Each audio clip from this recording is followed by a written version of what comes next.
दिल्ली की चुनी हुई सरकार गिराने की एक साजिश है। पिछले कुछ महीने से दिल्ली में कोई अफसर नहीं पोस्ट हो रहे, दिल्ली के अंदर कोई ट्रांसफर पोस्टिंग नहीं हो रही है।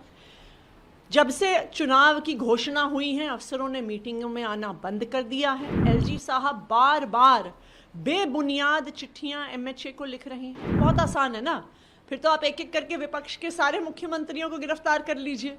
फिर आप कहिए कि संवैधानिक संकट आ गया, इसलिए अब सरकार गिरानी पड़ेगी। देखिए, अरविंद केजरीवाल जी की गिरफ्तारी एक फर्जी केस में बिना किसी सबूत के हुई है।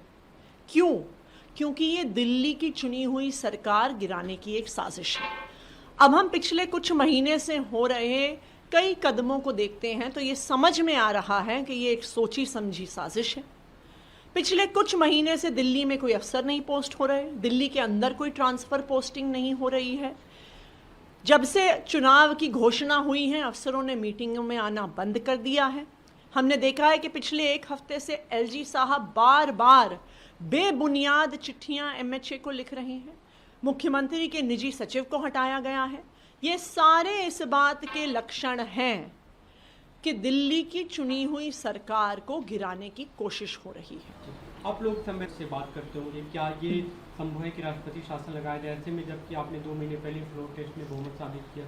17 फरवरी को दिल्ली की विधानसभा में फ्लोर टेस्ट हुआ और उस फ्लोर टेस्ट के तहत अरविंद केजरीवाल के पास दिल्ली विधानसभा में ओवरवेलमिंग मेजॉरिटी है, overwhelming confidence of the house है। लेकिन ये ओवरवेलमिंग मेजॉरिटी होने के बाद भी क्यों साजिश रची जा रही है दिल्ली की चुनी हुई सरकार को गिराने के लिए? क्योंकि ये अरविंद केजरीवाल के काम रोकने की साजिश है। ये फ्री बिजली रोकने की साजिश है, ये फ्री पानी रोकने की साजिश है, ये तीर्थ यात्रा रोकने की साजिश है, ये महिलाओं की बस यात्रा रोकने की साजिश है।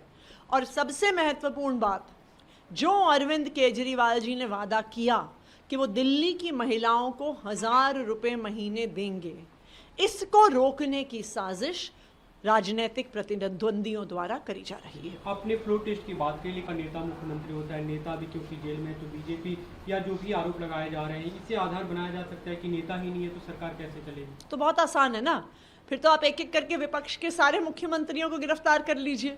फिर आप कहिए कि संवैधानिक संकट आ गया, इसलिए अब सरकार गिरानी पड़ेगी। ये भारतीय जनता पार्टी की एक पॉलिटिकल कॉन्स्पिरेसी है और इस पॉलिटिकल कॉन्स्पिरेसी के तहत ही अरविंद केजरीवाल जी की गिरफ्तारी हुई है और इसी कॉन्स्पिरेसी के तहत दिल्ली की चुनी हुई सरकार को गिराने की कोशिश हो रही है।